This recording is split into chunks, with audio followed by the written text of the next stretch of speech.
اور وندے ماترم کا جب مسئلہ پیش آتا ہے, جب یہ کہا جاتا ہے کہ آپ کو یہ زبردستی گانا پڑے گا, ہم تب یہ کہتے ہیں کہ آپ گائے, ہم احترام دیتے ہیں. نیشنل سانگ ہے, ہم اس کا بھی احترام کرتے ہیں, اس میں دو رائے نہیں ہے. آپ گائے, ہم احترام کے لیے کھڑے ہو جائیں گے, مگر آپ یہ چاہیں گے کہ ہم بھی گائے, ممکن ہی نہیں ہے, ہو ہی نہیں سکتا ہے. آپ چاہیں گے, اب صبر کرو, صبح سے اتنے لوگ بولتے آ رہے ہیں پلیز چیئر کو ایڈریس کریں آپ. تو جواب سننے کا بھی مادہ رکھا کرو. آپ گائیے, آپ بولیے نیشنل سانگ ہے, آپ بولیے نیشنل سانگ ہے, کوئی دو رائے اس میں نہیں ہے, مگر ہم پہ تھوپیے مت. کانسٹیٹیوشن اس چیز کی ہمیں آزادی دیتا ہے, اور آپ خود کہتے ہیں کہ وندے ماترم گانے کی ایجاد ہی آزادی کے لیے ہوا. بے شک ہو. آزادی کس چیز کے لیے؟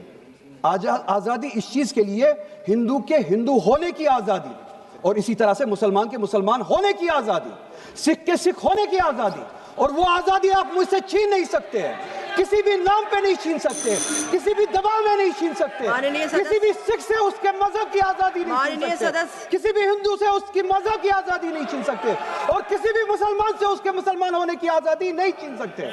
کوئی بھی دباؤ مجھے مجبور نہیں کر سکتا ہے. آپ گائیے اور ہمیں وہ آزادی دے دیجئے. یہ مذہبی آزادی مجھے آپ سے دور نہیں کرتا. وہی مذہب جو مجھے یہ کہتا ہے کہ لکم دینکم ولی دین, آپ کے لیے آپ کا دین, میرے لیے میرا دین, جس کو کانسٹیٹیوشن نے آزادی دی, یہ کہہ کے کہ فنڈامنٹل رائٹ ہے ریلیجس فریڈم. ہمارا کانسٹیٹیوشن ہمارے قرآن کی اسی آیت کی ترجمانی کرتا ہے. 2 منٹ دے دیجئے میڈم.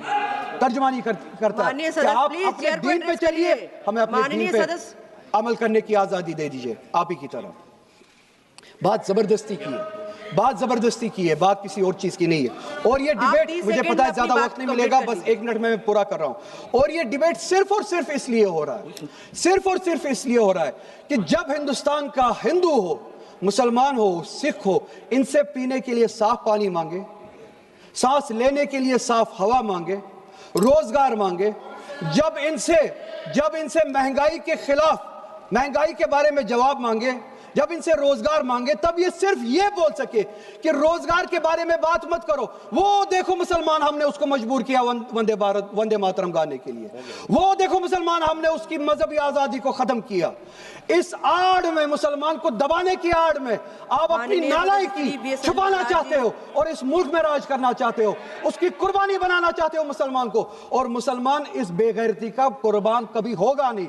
ہم نے اس ملک کی آزادی کے لیے بھی خون دیا ہے, اور اس ملک میں آزادی کو بچانے کے لیے بھی اگر خون دینا پڑے ہم دیں گے. ہم نے ان کے ساتھ بھی لڑا ہے, آپ جیسوں کے ساتھ اگر 1000 سال تک بھی لڑنا پڑے ہم لڑیں گے, اسی غیرت سے لڑیں گے, اسی جذبے.